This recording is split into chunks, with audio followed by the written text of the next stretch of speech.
सलाम से जाए।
Good morning.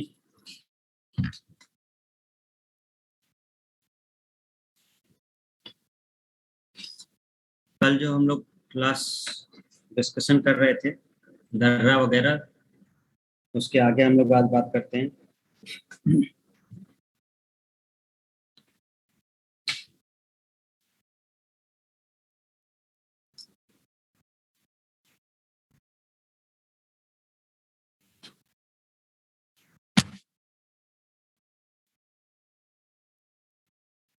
ये सब हो चुका है।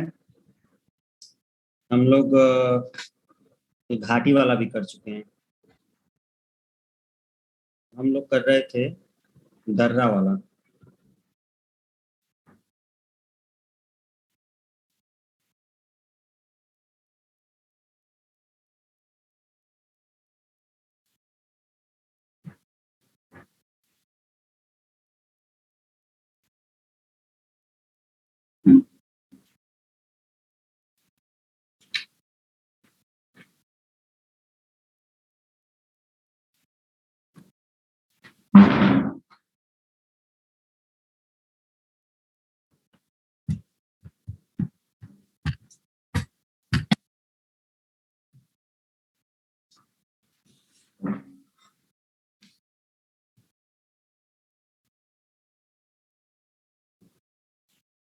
देखिए, दर्रा वाला हम लोगों ने शुरू किया था, इसको हम लोग कंप्लीट कर देते हैं। सबसे पहले हम लोगों ने कल ऊपर से स्टार्ट किया था, तो उसको फिर से देख लेते हैं। देखिए, सबसे पहले हमने लद्दाख की बात की थी। तो लद्दाख में आपका सबसे ऊपर कौन सा दर्रा था? आघिल दर्रा। सबसे ऊपर कौन सा है? आघिल दर्रा था। ठीक है। दूसरा उसके नीचे आप देखिए तो कराकोरम था। कराकोरम जो कराकोरम पर्वत श्रेणी में है। ओके। फिर नीचे और आओ तो जोजिला दर्रा। जोजिला। इधर है खारदुंगला। पहले तो नाम याद करने जरूरी है। पहले नाम जरूरी है कि नाम पता चल जाए। फिर लनतला, छंगला, इमिसला। अब इसमें सबसे इंपॉर्टेंट ये है जोजिला वाला कि जोजिला दर्रा किसको कनेक्ट करता है। अब ये सबसे ज्यादा इंपॉर्टेंट ये वाला है। तो जोजिला हमें पता चल गया है, याद भी होगा, श्रीनगर को लेह से जोड़ता है जोजिला। ओके। फिर आते हैं हम लोग जम्मू कश्मीर में। तो जम्मू कश्मीर में हमारा क्या क्या था? पीर पंजाल श्रेणी पड़ रही थी। पीर पंजाल, तो उसी में आपका जो दर्रा है वो पीर पंजाल दर्रा है। उसके ऊपर था आपका बोरजिल दर्रा। तो ये था बोरजिल दर्रा, ये था पीर पंजाल, और ये था आपका बनिहाल। तो क्रम से अगर आप याद रखेंगे तो याद हो जाएगा, बोरजिल, पीर पंजाल और बनिहाल। अब यहाँ पर इंपॉर्टेंट पॉइंट ये उठता है कि कौन किसको कनेक्ट करता है। तो सबसे ऊपर जो है आपका बोरजिल दर्रा वो श्रीनगर और गिलगित को करता है। पीर पंजाल कुलगांव से कोठी कनेक्ट करता है। और जम्मू कश्मीर में जो आपका ये बनिहाल है, तो ये जम्मू और श्रीनगर, तो जम्मू और श्रीनगर को कनेक्ट करता है बनिहाल, जहां पर जवाहर सुरंग है। तीनों क्लियर हो गए। ऊपर वाले भी आपको क्लियर हो गए। ठीक है। आघिल, कराकोरम, जोजिला, खारदुंगला, लनकला, छांगला और एमिसला। आइए, हिमाचल प्रदेश में 3 बहुत इंपॉर्टेंट बताए थे आपको हमने, एक रोहतांग बताया था, एक बाड़ा लाचा बताया था और एक सिपकिला बताया था।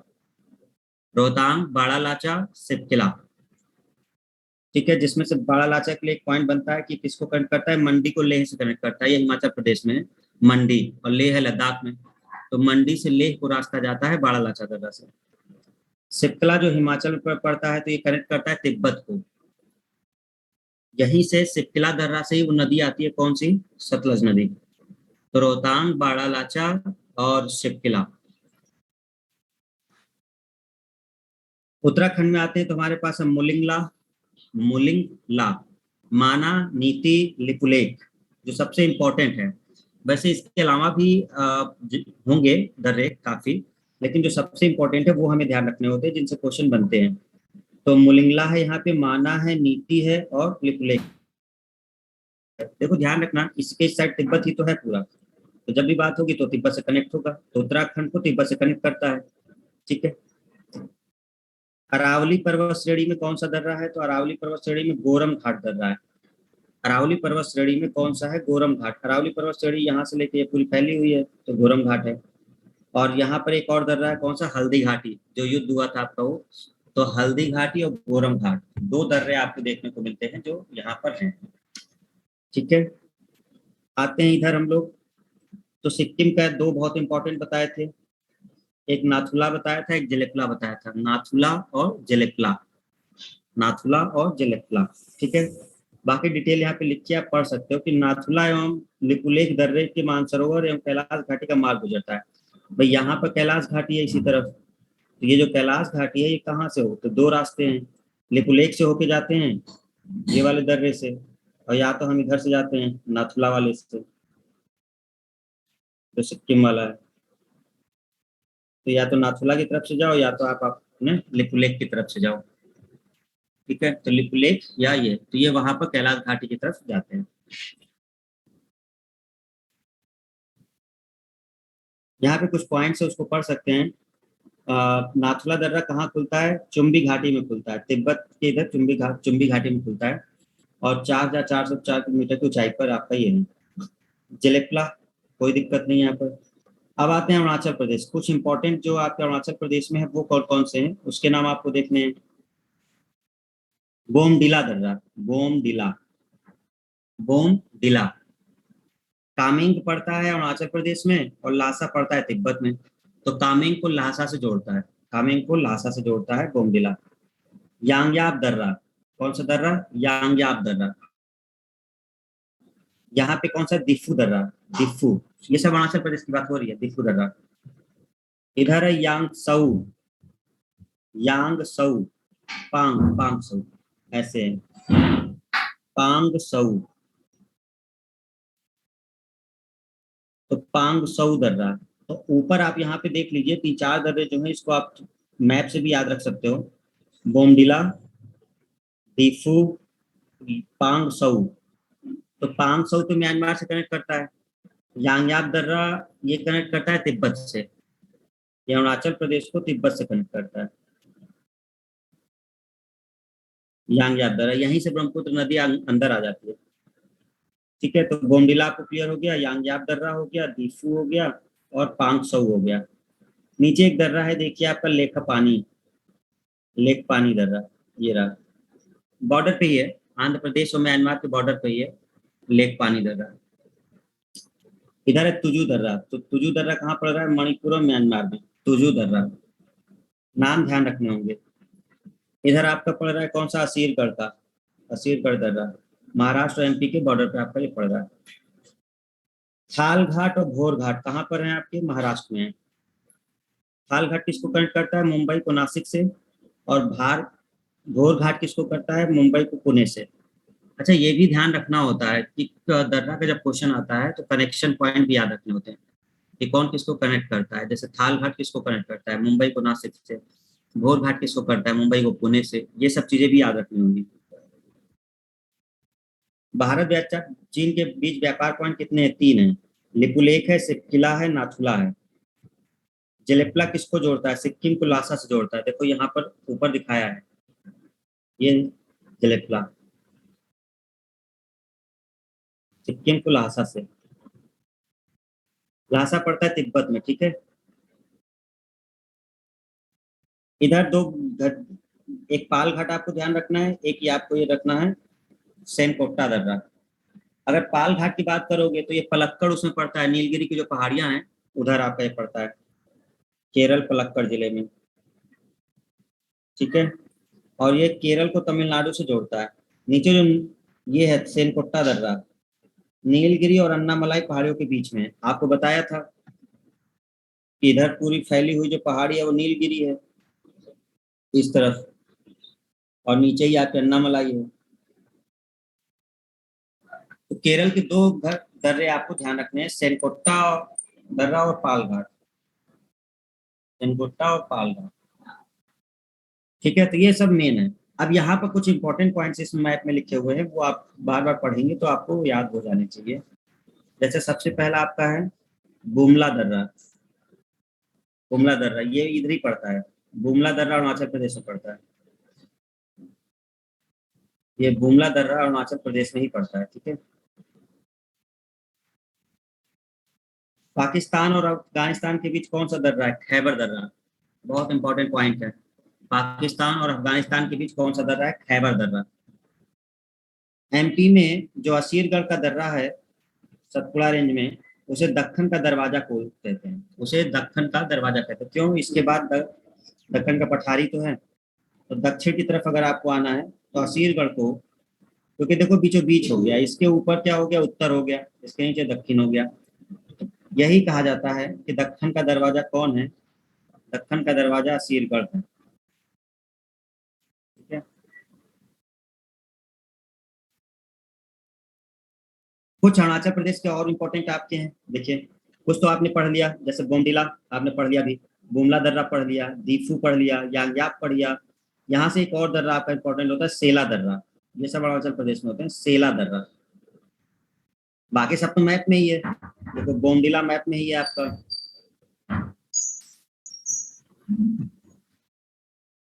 बोमडिला आपका मैप में ही है, ठीक है। दीफू भी मैप में है, यांगयाप भी मैप में है, ओके।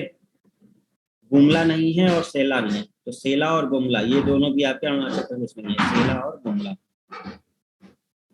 तो बस इतना ही है आपके दर्रे में, दर्रे में इतना ही है, ठीक है ना। जो दर्रा वाला टॉपिक है वो आपका इतना ही है। इसमें सबसे मेन पॉइंट क्या है स्टूडेंट? इसमें आपको उनको याद करना पड़ेगा, सबसे मेन पॉइंट है याद करना। क्योंकि देखो तुरंत याद नहीं होगा, रैंडमली आता है ना, मैचिंग के लिए आ सकता है। मान लो चार इधर दर्रे दिए होंगे, उधर वो जगह पूछ लेगा, तो जब तक एग्जैक्ट याद नहीं होगा तब तक कर नहीं पाओगे आप लोग। तो बेटर है कि आप क्रम से ऊपर से याद करते हुए चले जाओ। जैसे लद्दाख से थोड़ा मैप को माइंड में बनाते रहो।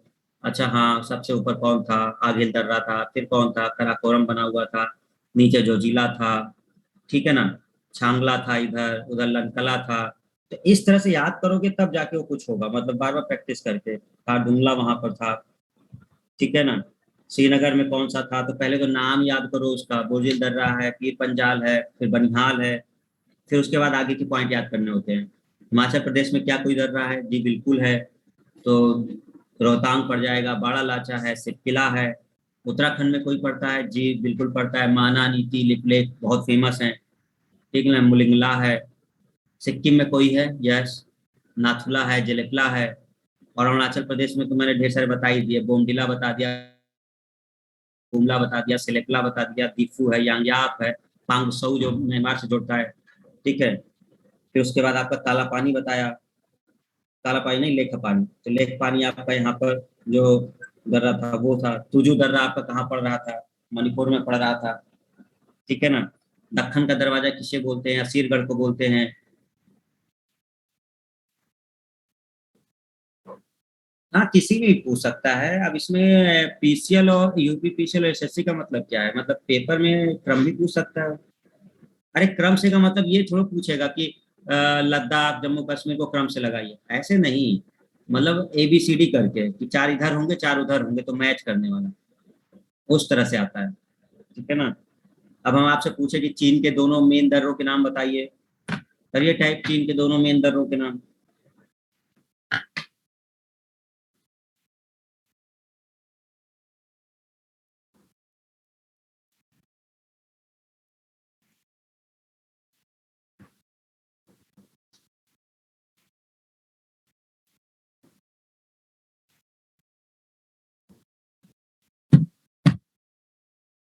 अरे चीन कह रहे हैं, वो तो कनेक्शन होगा, ठीक है, भारत और तिब्बत को कनेक्शन वाला पर केरल का बताना है। अब एग्जैक्ट हम चीन का तो नहीं कहेंगे, मतलब कनेक्शन पॉइंट का था तो देना पड़ेगा, बहुत सारे दर्रे हो जाएंगे ना फिर। माना हो जाएगा, नीति हो जाएगा, लेक हो जाएगा, फिर उधर अरुणाचल वाले कई हो जाएंगे। आप केरल का बताइए, केरल का। आप केरल का बताइए। पालघाट सेनकोट्टा, केरल का है पालघाट सेनकोट्टा।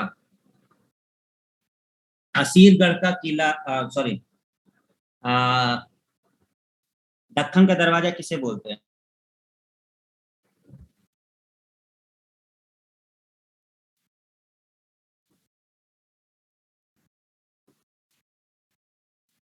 दक्कन का दरवाजा देखो, थाल घाट लिख रहा है। अरे दक्कन का दरवाजा किसे बोलते हैं? असीरगढ़ दर्रा को बोलते हैं, असीरगढ़। असीरगढ़ दर्रा को बोलते हैं, एमपी और महाराष्ट्र के बॉर्डर पे जो आपका, असीरगढ़ को बोलते हैं। सिक्किम के दोनों दर्रों के नाम लिखिए। सिक्किम के दोनों दर्रों के नाम लिखिए।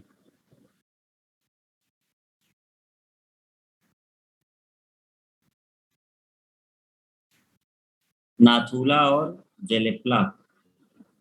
ठीक है, नाथुला और जेलेपला। नाथुला और जेलेपला। लगभग सबका सही आंसर आ गया।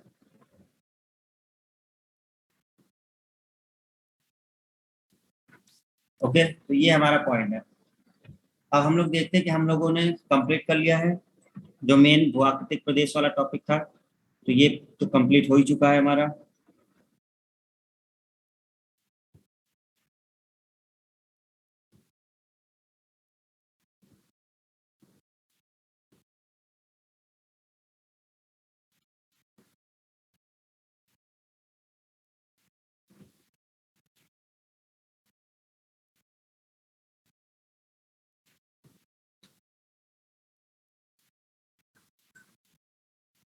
पर्वत चोटियां भी हो चुकी थी।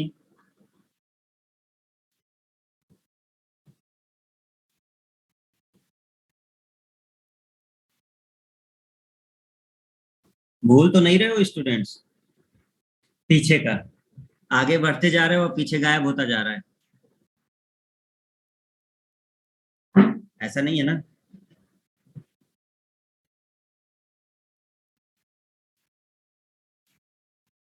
चले कुछ चीजों पे डिस्कशन करते हैं, फिर आप ध्यान रखिएगा इनको। अब इम्पोर्टेंट कुछ पॉइंट्स बता देते हैं, पूरा मिलाकर के जितने भी हैं।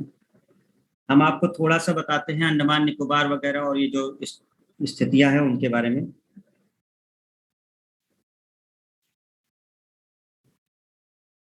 देखिए,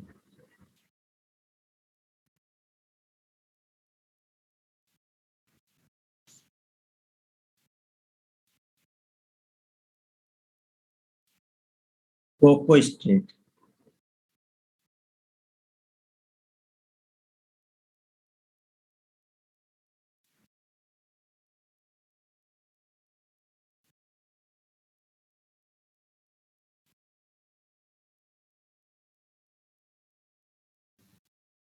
कोको द्वीप।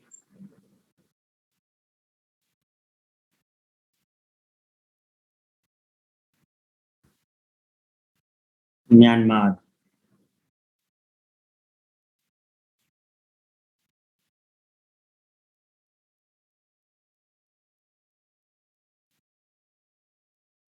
नारकोंडम द्वीप।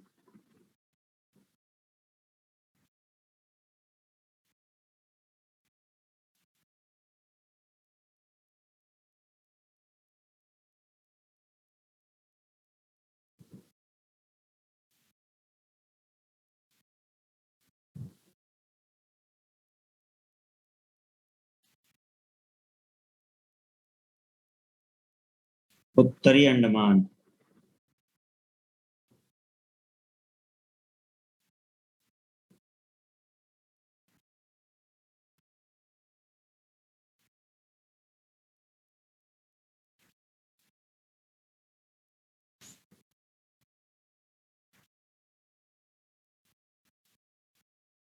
मध्य Andaman.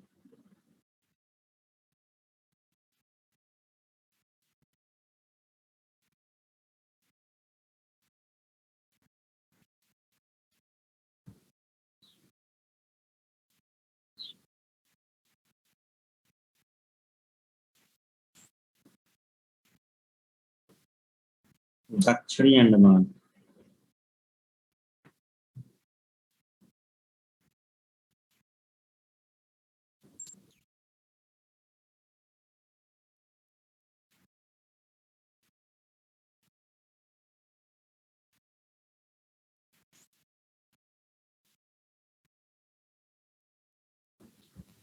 Port Blair.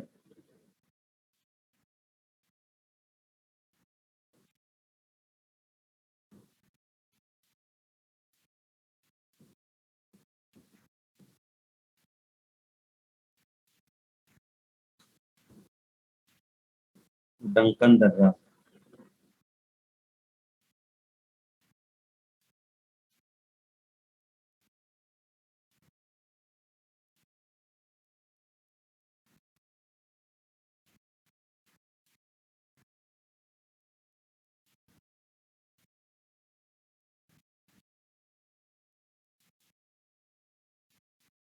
Little Andaman.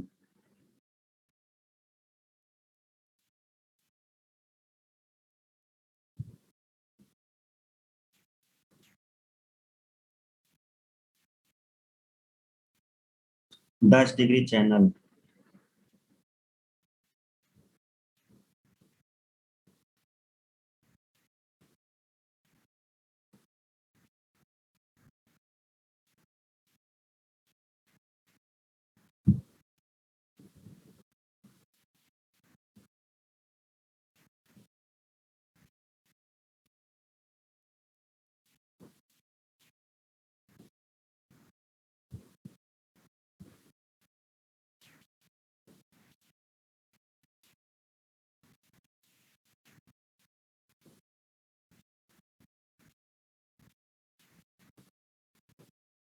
Little Nicobar.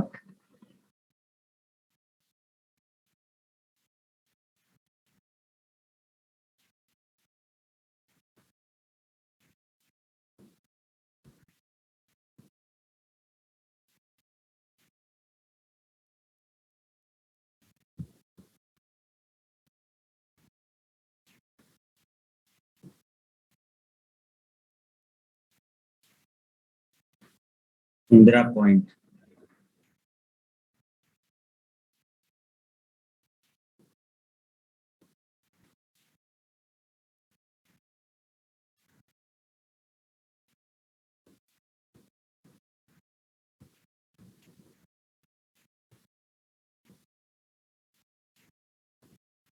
देखिए, शुरुआत में हम लोगों ने एक तरह का क्वेश्चन पढ़ा था, अगर याद हो जाए, हमने आपसे पूछा था डंकन दर्रा किसके बीच पड़ता है, कोको चैनल किसके बीच पड़ता है, 10 डिग्री चैनल किसको अलग करता है। तो ये फिगर से हमने दिखा दिया। ये क्वेश्चन कैसे होता है, ये पूछेगा Coco strait, Coco channel, Coco strait channel नहीं, कोको जल संधि। तो कोको जल संधि किसके बीच है? तो अब ये जो बीच वाला है ये कोको स्ट्रेट है। अब कोको स्ट्रेट किसके बीच है? कोको द्वीप पड़ता है म्यांमार वाला, और अंडमान निकोबार जो द्वीप समूह है उसमें से जो सबसे ऊपर वाला पोर्शन है उत्तरी अंडमान, तो ये पड़ता है कोको स्ट्रेट, कोको द्वीप और उत्तरी अंडमान के बीच। ये ऐसे आंसर होगा। फिर हम कहेंगे डंकन दर्रा किसके बीच पड़ता है, तो अब डंकन दर्रा देख लो, सबसे नीचे कौन बचेगा इसके आसपास? दक्षिणी अंडमान, और इधर कौन है? लिटिल अंडमान। तो हम कहेंगे डंकन दर्रा किधर है, तो डंकन दर्रा है दक्षिणी अंडमान और लिटिल अंडमान, ऐसे बोलेंगे आप। फिर अगर आपसे पूछेगा कि 10 डिग्री चैनल किसको अलग करता है, तो आप कहेंगे 10 डिग्री चैनल लिटिल अंडमान और कार निकोबार द्वीप को अलग करता है। 10 डिग्री चैनल लिटिल अंडमान और कार निकोबार द्वीप को अलग करता है। इन्हीं दोनों के बीच 10 डिग्री चैनल है। इंदिरा पॉइंट ये नीचे है। तो इससे एक फायदा हो जाएगा कि अगर आपको मैप याद रहा ना, तो आपको दिक्कत नहीं होगी रटने में या याद करने में। तीन चीजें क्योंकि बहुत इंपॉर्टेंट होती हैं, कोको, डंकन और टिल। 10 डिग्री बना लो जल्दी से, इसको जल्दी से बना लो क्योंकि ये पीडीएफ में नहीं है। ठीक है ना?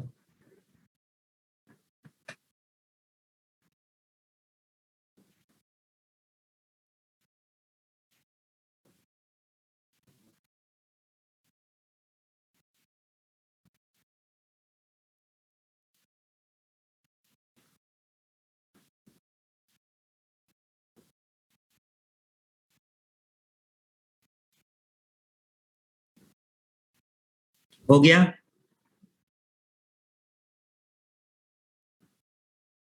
हो गया तो आगे बढ़ेंगे।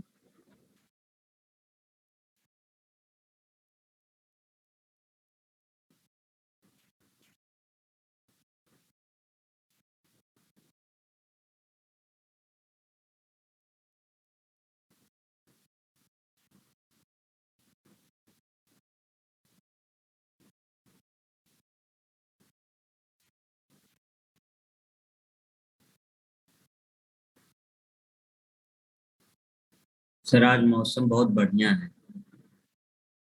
हाँ मानसून आ गया ना, 15 जून के बाद मानसून आना था। Coco street, Coco channel, Coco street जल संधि। तो कोको द्वीप समूह म्यांमार में है और उस उत्तरी अंडमान के बीच है।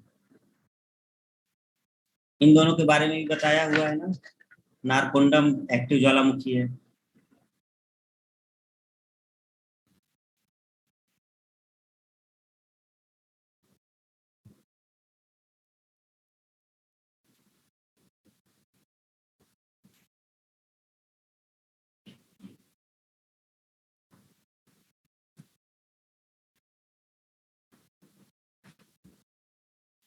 इधर बैरन द्वीप भी यही है ना, बैरन द्वीप इधर पड़ता है।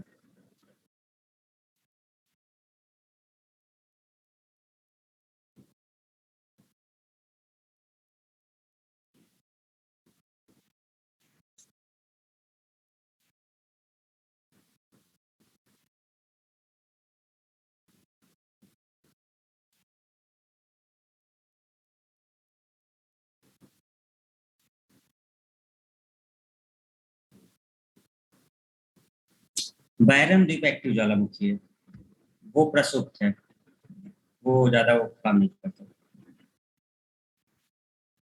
चलो आगे बढ़ते हैं। ठीक है, आगे बढ़ें।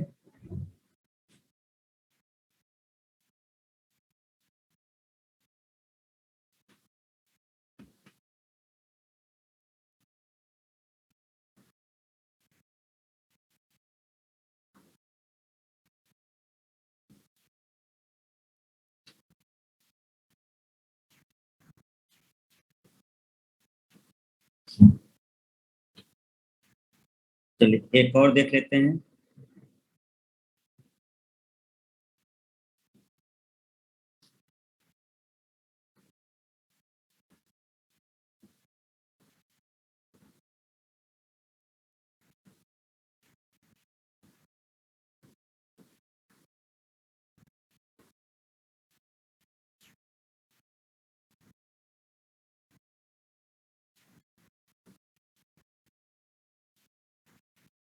हम लोग बात करते हैं भारत की प्रादेशिक जल सीमा।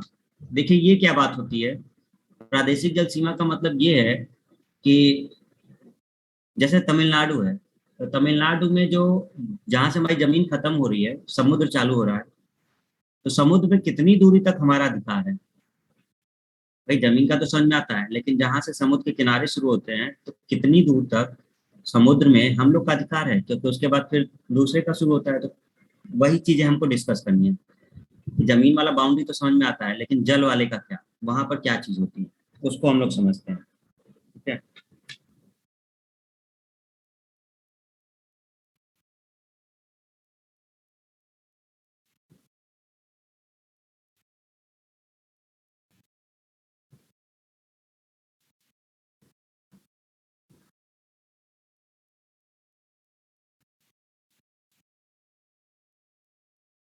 देखो स्टूडेंट्स, कोई भी किनारा ले लो, कोई भी किनारा हम ले सकते हैं, चाहे वो तमिलनाडु की तरफ का ले लें, चाहे आंध्र प्रदेश का ले लें, चाहे महाराष्ट्र, लेकिन समुद्री किनारा ले रहे हैं। अब समुद्री किनारे में सभी के जो तट हैं, जहाँ पे जमीन है, तो जरूरी थोड़े ना है कि वो एक सीधी रेखा में होंगे सब। भाई कहीं पर जो जमीन का भाग होगा आगे नहीं होगा, कहीं अंदर तक होगा, तो ये थोड़ा सा अनियमित टाइप से होगा स्थल। इसके इधर पूरा जल है। अब ये पूरा सागर की बात है, ये सब सागर है इधर, इधर सब सागर है। ठीक है। तो ये जो पूरा क्षेत्र है ये अब जल है।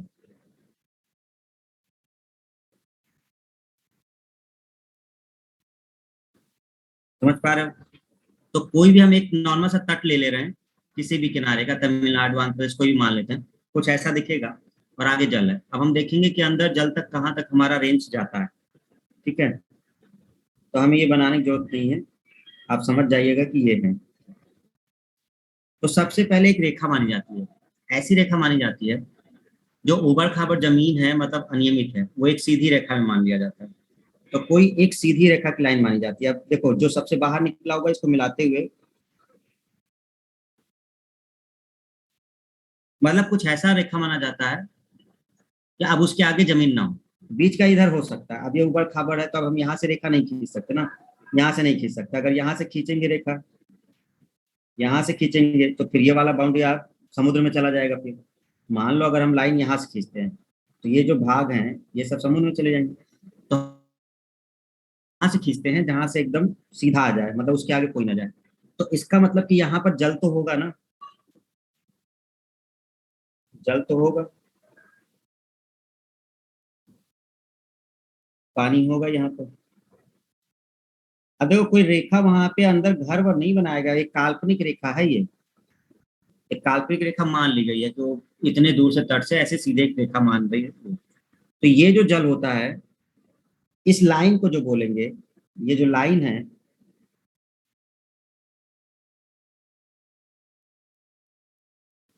नहीं इस लाइन को नहीं बोलेंगे, इस लाइन को तो पहले तट रेखा कहा जाता है या आधार रेखा।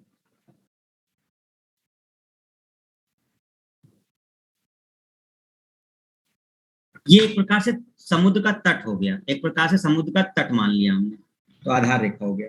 इसके अंदर जो जल होता है, आंतरिक जल, ठीक है, इसको मान लेते हैं हम लोग जीरो रेफरेंस पॉइंट।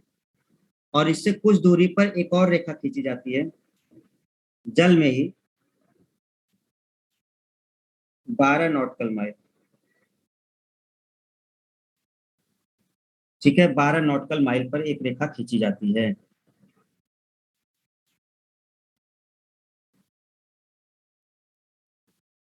ठीक है,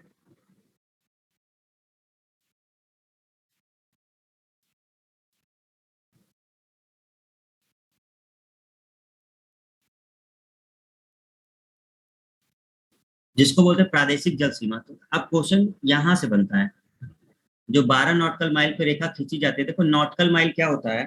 नॉटिकल माइल पहले बता दें, एक नॉटिकल माइल,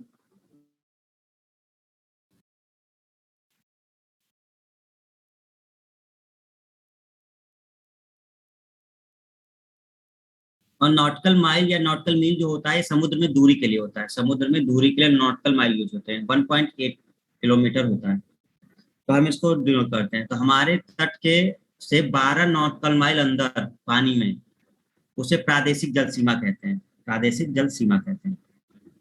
ठीक है, और यहां से 24 नॉटिकल माइल पर,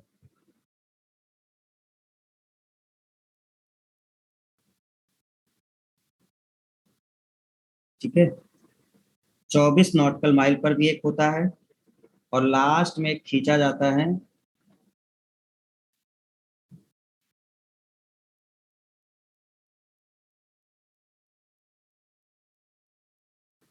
200 नॉटिकल माइल पर।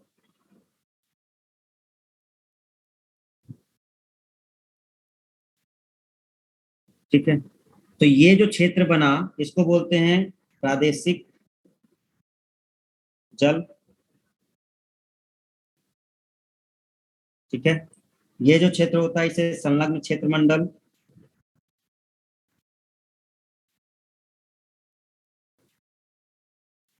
संलग्न क्षेत्र मंडल, ठीक है, और अनन्य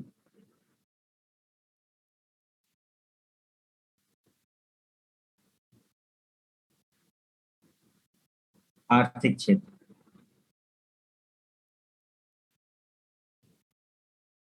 ठीक है,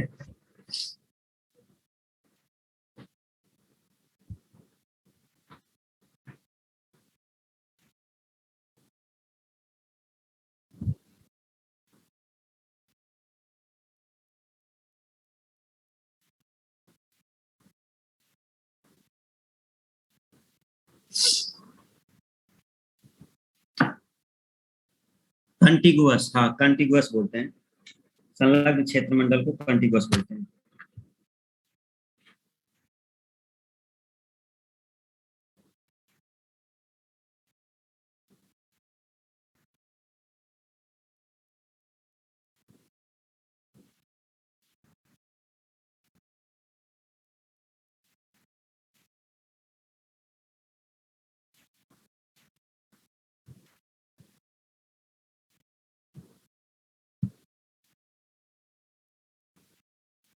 और फिर इधर का जो जल होता है ये सब,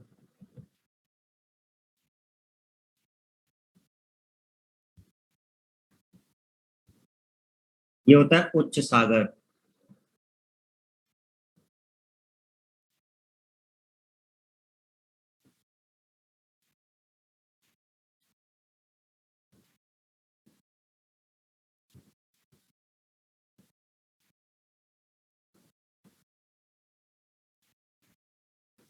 कहने का मतलब ये है स्टूडेंट कि हमारी तट से वो किसी भी तरफ चले जाओ, तट रेखा जो हमारी बनती है समुद्र का, उसे 200 नॉटिकल माइल तक हमारा जल क्षेत्र रहता है।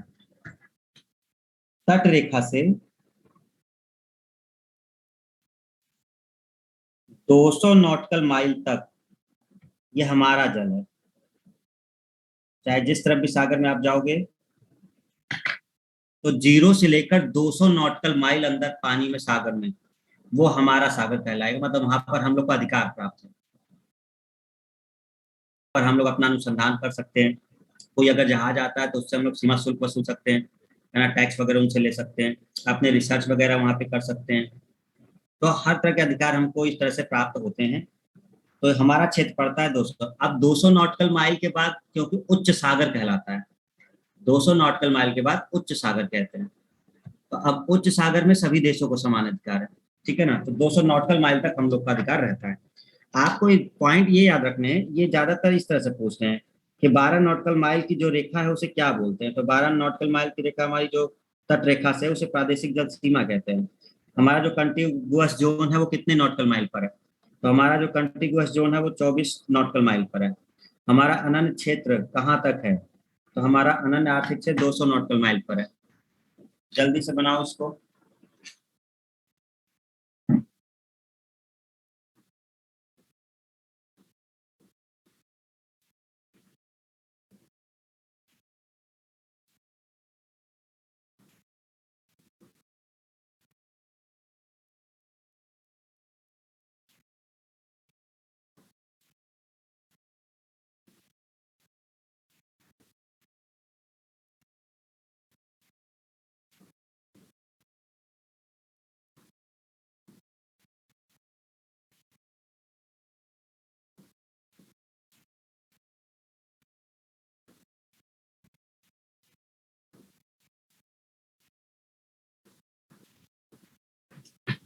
हो गया हो तो आगे बढ़े।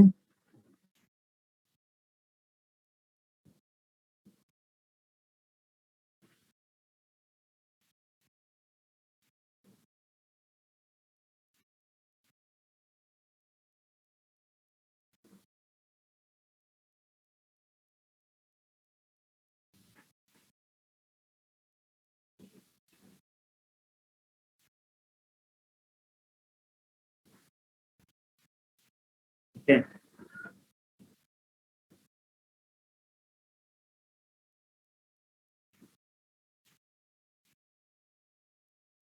देखना हम इसमें आपको शो करा रहे हैं। ये है अरब की, बंगाल की खाड़ी है, ये बंगाल की खाड़ी। तो अब ये समुद्र इधर पूरा है, नीचे हिंद महासागर है। देखो अब ये लाइन कैसे बनती है समझना जरा। सबसे पास जो होगा, यहाँ से कोई एक लाइन ड्रॉ कर लो,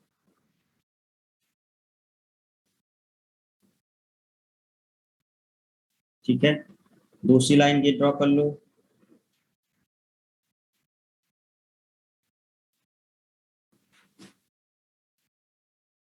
और एक लाइन आप यहाँ से इससे ड्रॉ कर लो। जल की बात कर रहे हैं तो जल क्षेत्र है। तो अब समझो, यहाँ पर,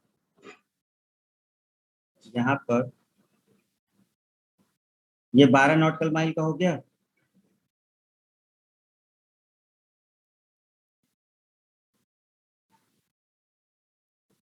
ये 24 का हो गया, ये 200 नॉटिकल माइल हो गया। ठीक है।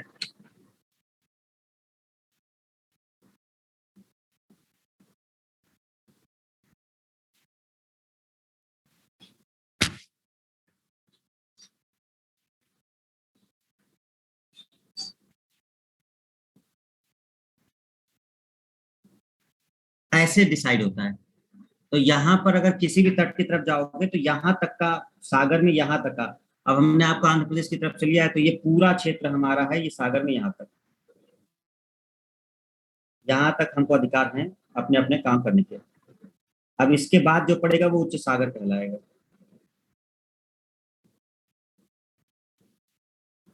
अब चाहे जिस तरफ चले जाओ, चाहे इधर जाओ, चाहे आप अरब सागर की तरफ जाओ, तो ये ऐसे क्षेत्र होता है। तो जो भी यहाँ पे तट पड़ रहे होंगे, जो भी यहाँ तट किनारा पड़ रहा होगा, चाहे वह उड़ीसा का पड़ रहा हो, चाहे वो आंध्र प्रदेश का पड़ रहा हो, चाहे तमिलनाडु का पड़ रहा हो, तो उनसे, उन तट से 12 नॉटिकल माइल पे ये आपका हो गया प्रादेशिक जल, प्रादेशिक जल सीमा। और फिर वहां से आपका 24 नॉटिकल माइल पर आपका क्या हो जाएगा, संलग्न क्षेत्र, जो बताया था कंटिगुअस जोन। और 200 नॉटिकल माइल पर आपको क्या हो जाएगा, अनन्य आर्थिक क्षेत्र। और उसके बाद उच्च सागर आएगा, तो इसमें कोई भी देश आ सकता है, ठीक है ना। तो इस तरह से सीमा डिसाइड किया जाता है जल में। ठीक है। हमारे देश के जल में जो अनन्य आर्थिक क्षेत्र है, एक्सक्लूसिव इकोनॉमिक जोन, हाँ द्वीप में भी ऐसे ही होता है। जो भी द्वीप होगा, अगर यहाँ पे लक्षद्वीप है इधर, तो उधर भी सागर का बनेगा, लाइनें बन जाएंगी, तो वो हमारा क्षेत्र हो जाएगा। उस तरह से रेंज से बनता है। तो उतनी दूर तक हम लोग का पूरा अधिकार होता है कि वहां पर हम कर सकते हैं अपना अनुसंधान और ये सब चीजें कर सकते हैं। तो आपको दो तीन चीजें इसमें याद रखनी, क्वेश्चन पॉइंट ऑफ व्यू से देखो, एक 12 नॉटिकल माइल पे क्या बोलते हैं ये ध्यान रखना है। तो प्रादेशिक जल सीमा बोलते हैं, और क्षेत्र प्रादेशिक जल क्षेत्र कहलाता है। 24 नॉटिकल माइल तक क्या कहलाता है, तो संलग्न क्षेत्र मंडल कहलाता है। 200 नॉटिकल माइल तक कहते हैं तो अनन्य आर्थिक क्षेत्र कहते हैं। इतना आपको ध्यान रखना है, अगर ये रहेगा तो बिल्कुल याद हो जाएगा। यहीं पर नीचे जब आप देखते हैं, देखो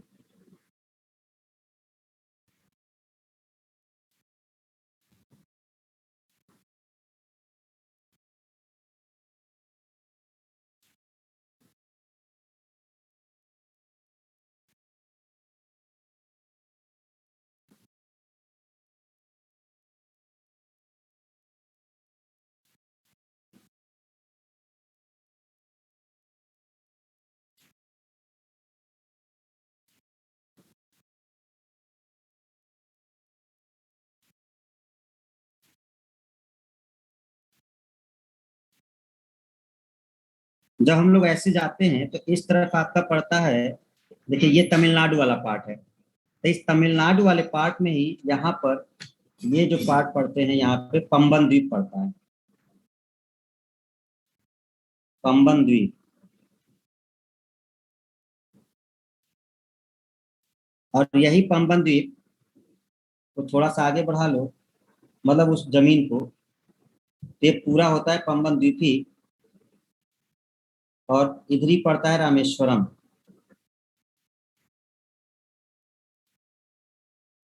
ओके। और यहीं से आपका एक आता है आदम्स ब्रिज।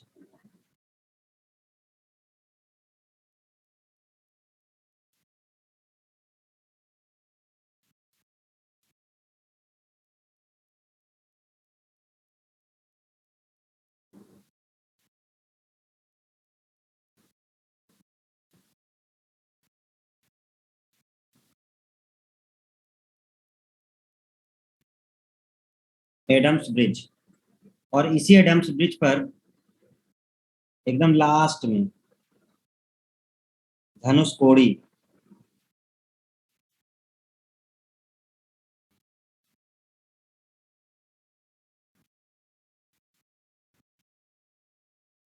और फिर इस तरफ पड़ता है हमारा श्रीलंका।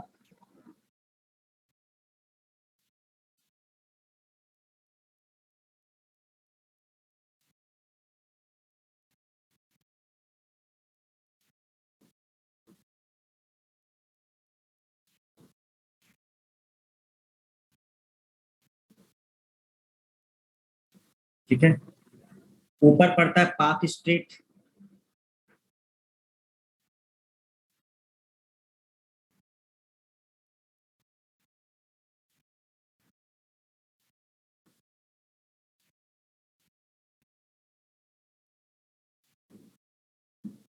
और इस तरफ नीचे पड़ता है आपका मन्नार की खाड़ी।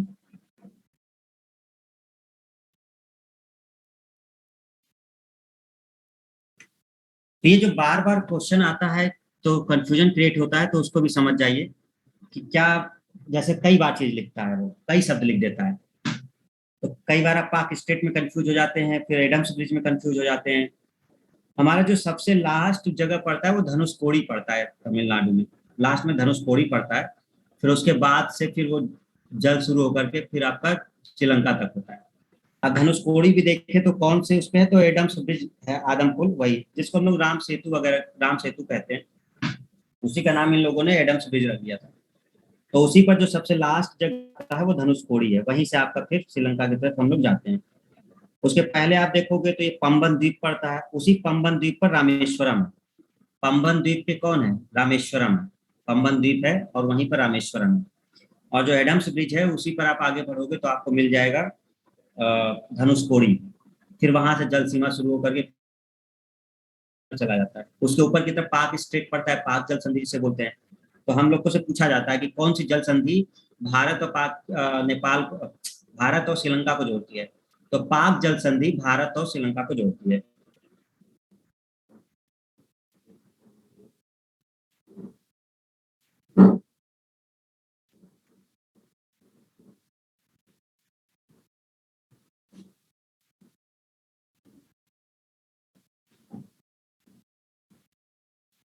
तो पाक जल संधि भारत और श्रीलंका को जोड़ती है।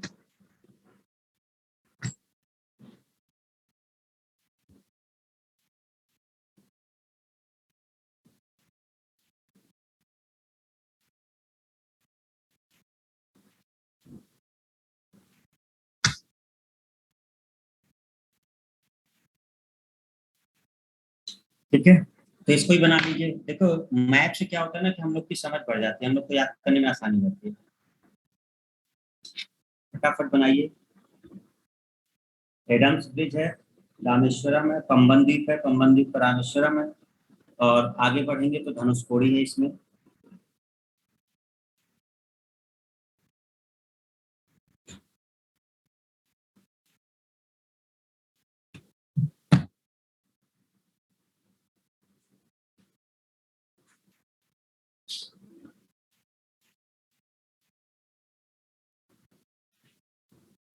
हो गया, आगे बढ़े।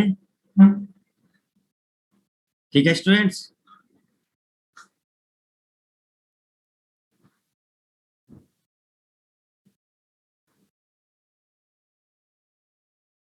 अब एक और देख लेते हैं, एक मेन पॉइंट जो पीछे का है उसको भी जान लेते हैं, कॉन्सेप्चुअल है।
आवाज नहीं आ रही।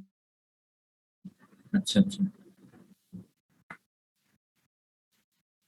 तो ये हो गया आपका अक्साई चीन, इधर हो गया सियाचिन ग्लेशियर। ठीक है। ये है एलओसी।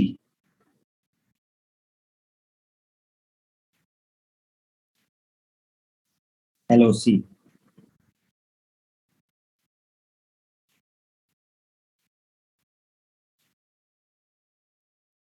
ये जो पूरा क्षेत्र है इधर वाला,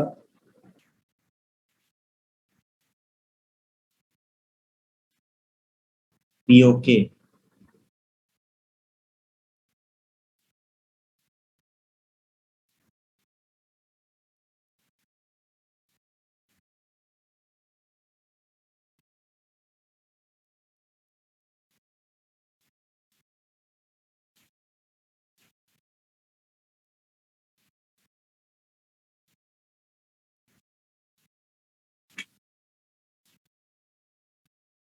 चीन को दिया गया क्षेत्र।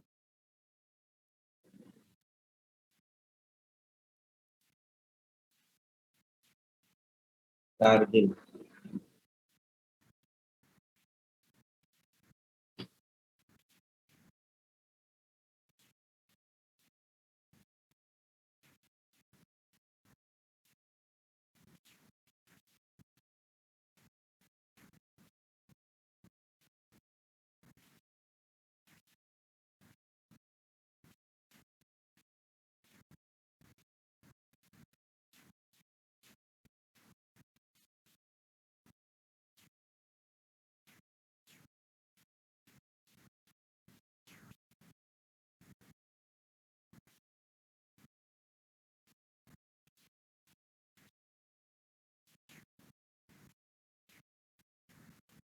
ठीक है।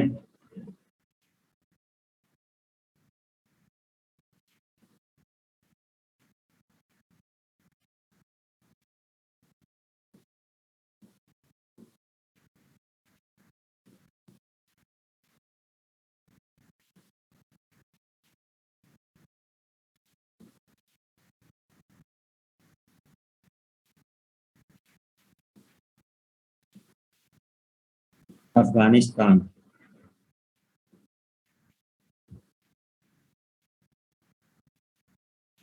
बना लीजिए इसको।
तो ये कुछ पीछे की चीजें जो मैप्स हम लोग नहीं देखे थे, तो हमने मैप से दिखा दिया। पर तो हम लोग सब चुके थे कि क्या पीओके के बारे में, फिर ग्लेशियर वगैरह जो सियाचिन ग्लेशियर है। तो इसका एक्चुअल स्थिति देख लीजिए। अब आप ये देख लीजिए कि कितना भाग इन लोगों ने हड़प लिया है हमारे जम्मू कश्मीर का। आधा उधर पीओके में ले लिया उसने, इधर चीन ने छीन लिया। बचा क्या हमारे पास? देखो इतना सा पार्ट बचा है, जबकि पूरा हमारा ही था।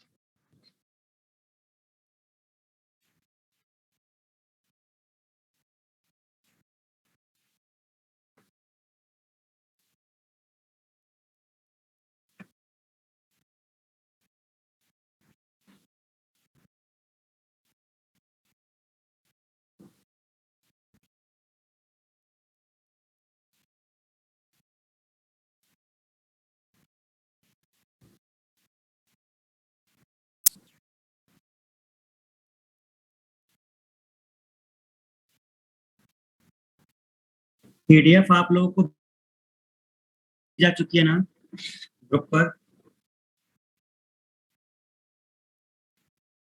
और डीपीपी भी सेंड किया जा चुका है, पहली डीपीपी। तो सामने तो आओ भाई, कहाँ हो तुम लोग?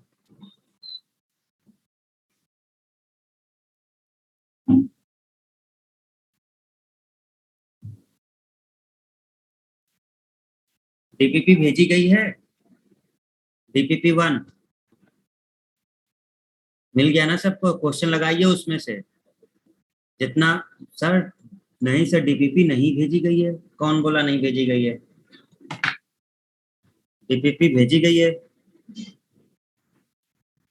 अगर नहीं भेजी गई है तो हम देख लेते हैं। वैसे सेंड किया गया है भाई। बैच कौन सा है तुम लोग का?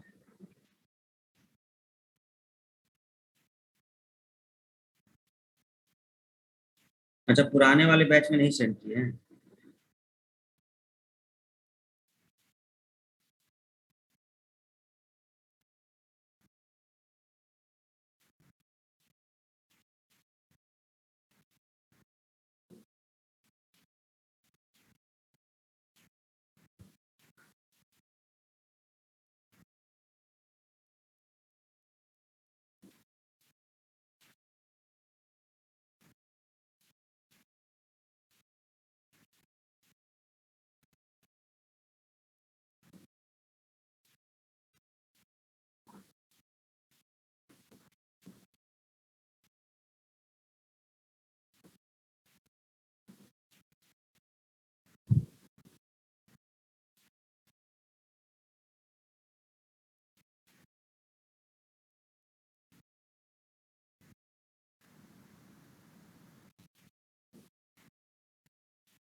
देखो गई, 3 डीपीपी हैं, 1 2 3 आपके ग्रुप में हमने शेयर कर दिए।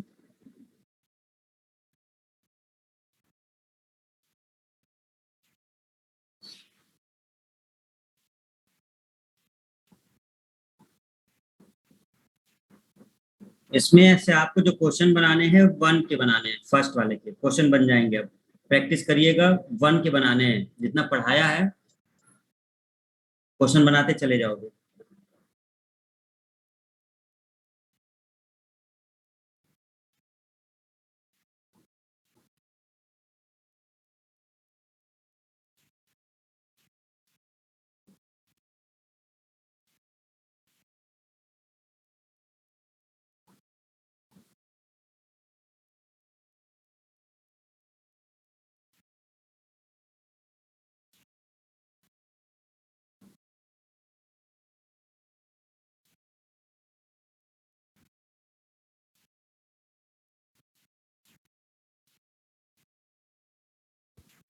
चेक करो ग्रुप में पहुंचा कि नहीं।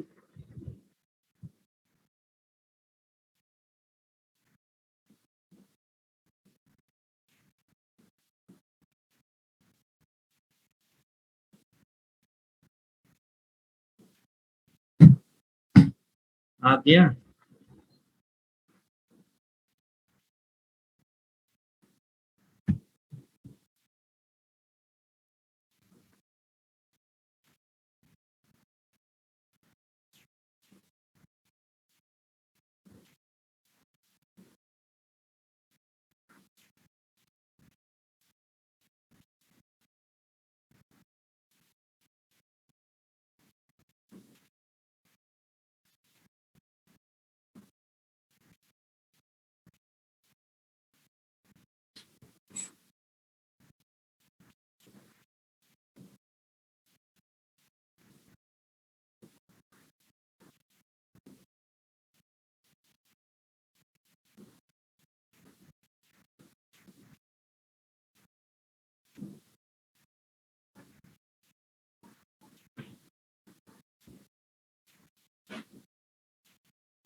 ये है आपकी पार्ट 1 डीपीपी। अब आप लोग देखिएगा, इसमें क्लास है क्या 1 बजे?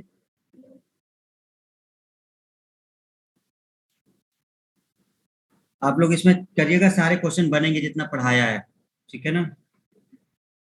सिलिकॉन वैली पूछा गया है आपसे। किस राज्य की सीमा म्यांमार से नहीं लगती?